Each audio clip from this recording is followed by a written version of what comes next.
Working in a place like this suits a poor, a familyless guy like you, sneered my classmate Bill Walker as he saw me working at the convenience store.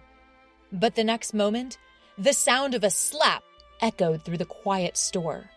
Apologize to him right now.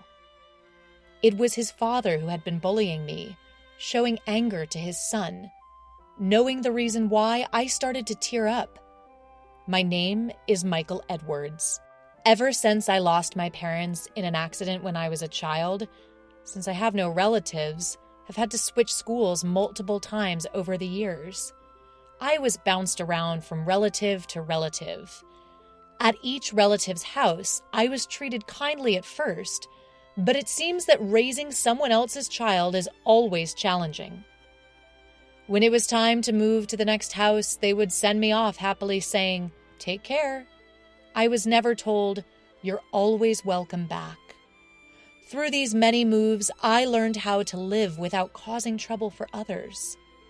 In junior high, 8th grade, for some reason, I ended up living with a couple in their 50s, Mr. and Mrs. Wilson.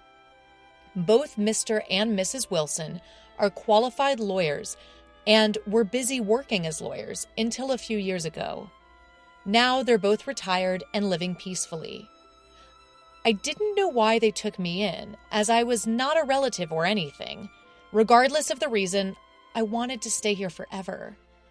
Because this town is where I lived with my parents until they died in the accident. Walking down the street, warm memories come flooding back. I wonder how long I'll be allowed to stay with the Wilsons. Reflecting on my past, I vowed to live quietly and cause as little trouble as possible until the time comes to leave.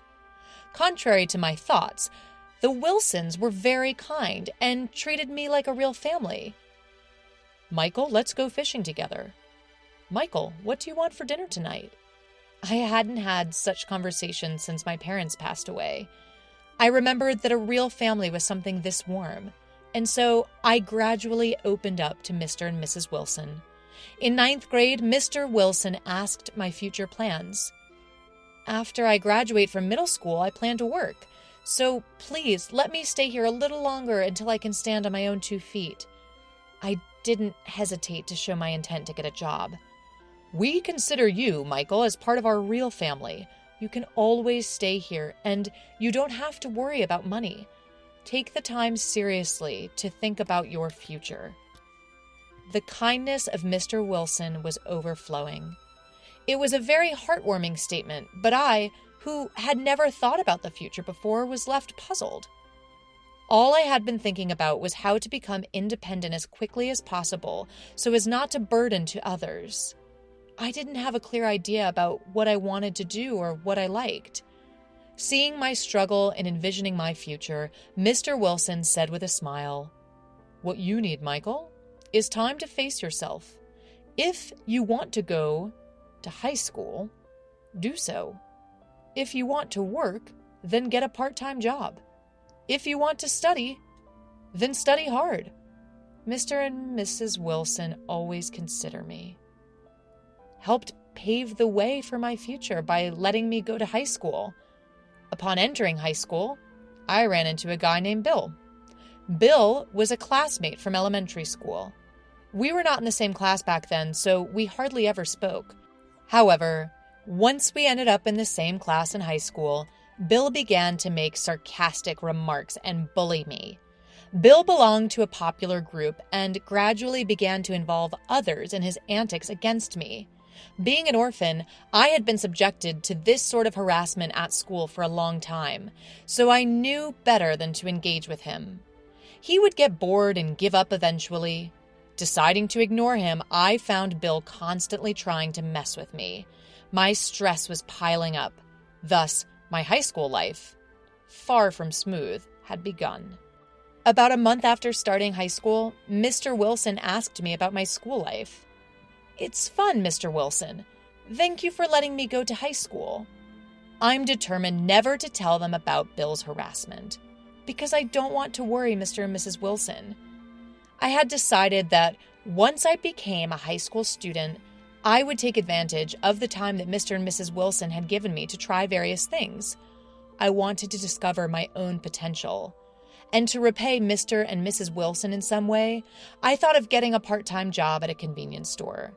The reason was that I thought I should earn at least my pocket money myself, and I thought I could meet various people at a convenience store. Mr. and Mrs. Wilson were genuinely pleased for this. I had lived a reserved life, always wary of how others would react, so I was worried if I could handle customer service. But surprisingly, I was able to handle it smoothly. As for my coworkers, there were college students, housewives, and a 65-year-old man.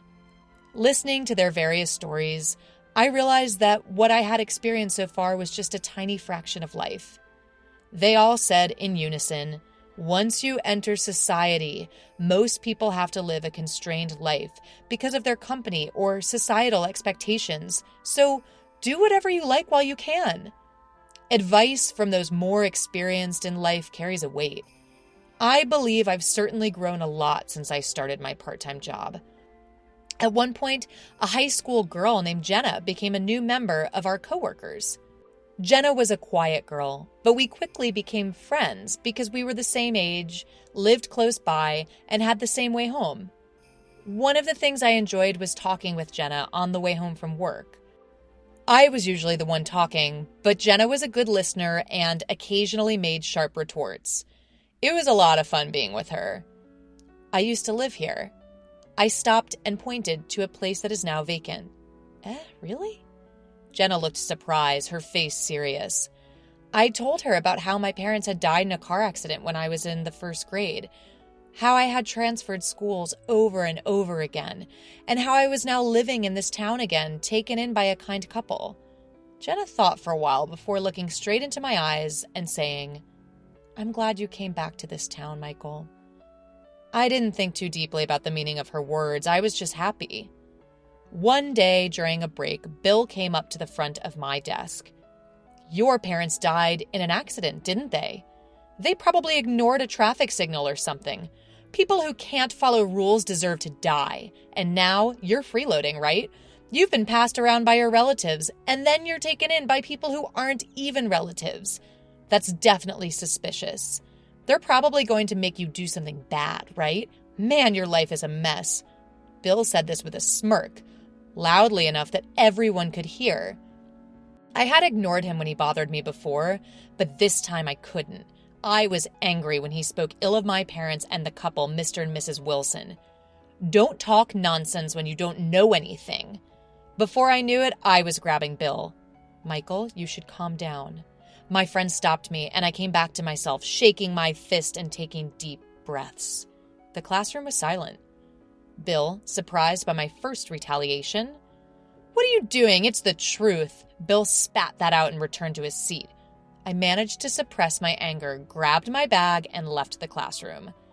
It's too early to go home. I sat down on the riverbank, staring blankly at the river. The chirping of birds, the flowing water, the sound of grass rubbing against the wind. Ordinary life was passing right before my eyes. I used to take walks here with my mom and dad. Memories of the past resurfaced. The memories from when my parents were alive are only of happy times. Catching bugs together, setting off fireworks, making birthday cakes. I wonder what kind of person I would have become if my parents were alive. I tried to think about it, but I stopped right away. How many hours have I been sitting here? The sun that was directly above me was now shining on me from the right. I guess it's time to go home. I had completely regained my composure. Returned to the house where Mr. and Mrs. Wilson were waiting. "I'm home." "Welcome back, Michael. Can we talk for a moment?" Mrs. Wilson, who had come to meet me, said, Following Mrs. Wilson in the living room, I saw Mr. Wilson sitting on the sofa. "I'm home." "Welcome back, Michael. We got a call from your teacher before noon saying you had disappeared without permission. What happened?" "I'm sorry for skipping school."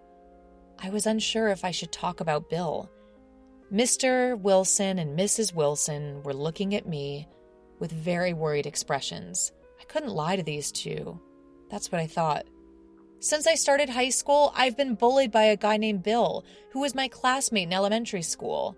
I told them everything that had happened so far and what happened today.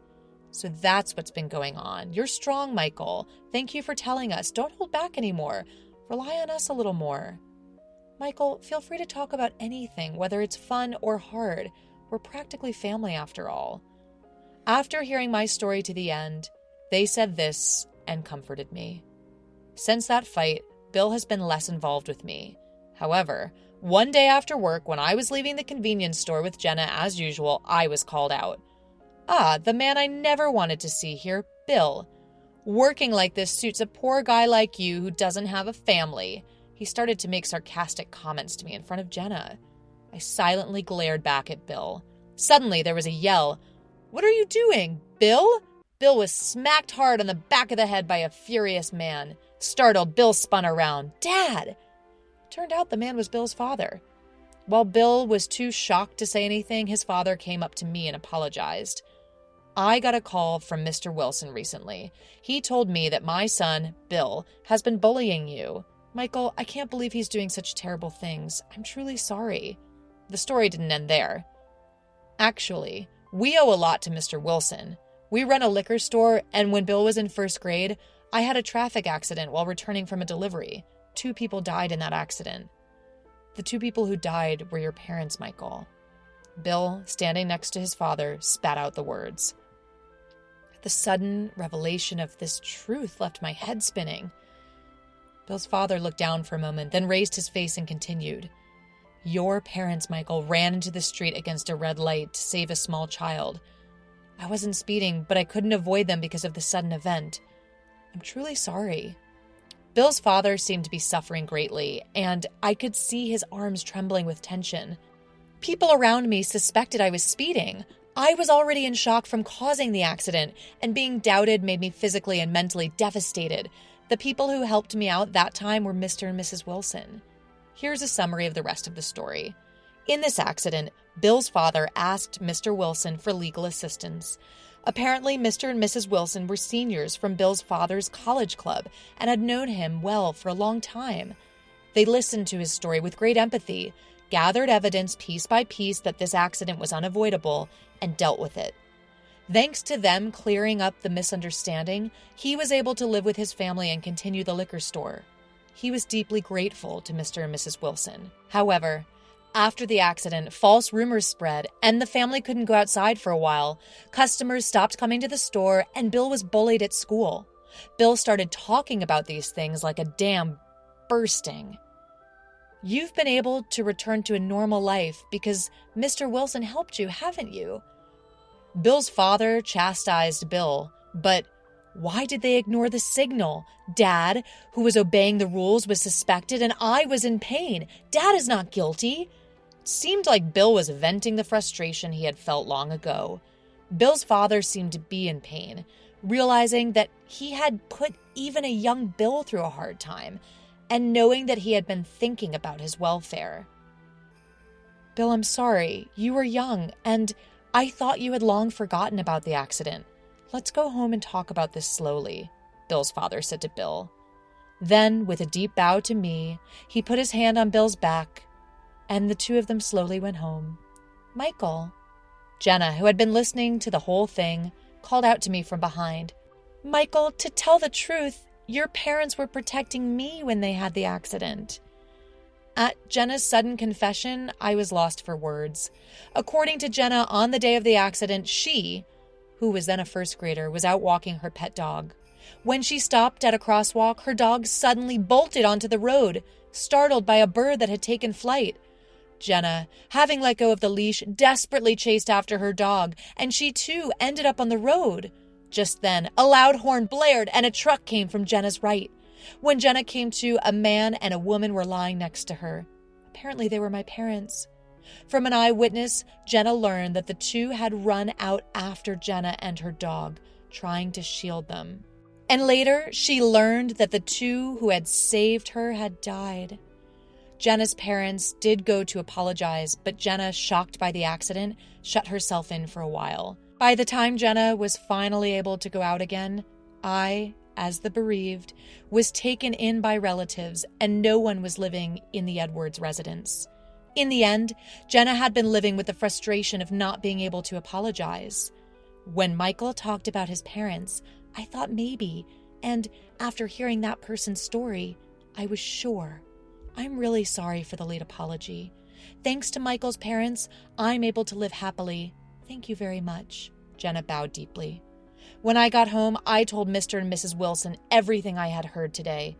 I really respect Michael's parents. It's not something anyone can do to risk their lives to protect another person's child. Even while involved in this accident as a lawyer, I've always wanted to at least protect Michael, who was born to such wonderful parents.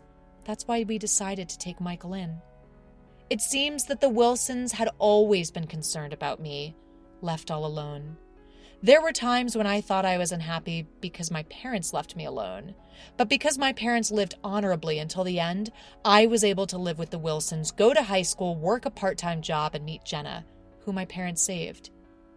Various elements connected in a single line, and I was certain that I could live strongly from now on. From this day forward, there was no more harassment from Bill. No one would bully me anymore. The atmosphere in the class became harmonious, and I was able to lead the peaceful high school life I had longed for. When I became a senior in high school, I quit my job at the convenience store to focus on college entrance exams. Having heard stories from the college students I met at my job, I decided to go to college. The faculty I want to join is the law department. In the future, I want to become a lawyer like Mr. Wilson and help people. And then in March, I successfully passed the university entrance exam. And Jenna goes to the same university. Actually, we've been dating since our sophomore year of high school. Michael, let's go report our acceptance to the convenience store where you used to work. Saying so, Jenna started running across the riverbank. I don't know if it's fate, but we met. And knowing the past, we've come to cherish ourselves and live with hope for the future. I will continue to live with all my might, proud of my parents who risked their lives to help others. Thinking so, I started running across the riverbank where I used to walk with my parents.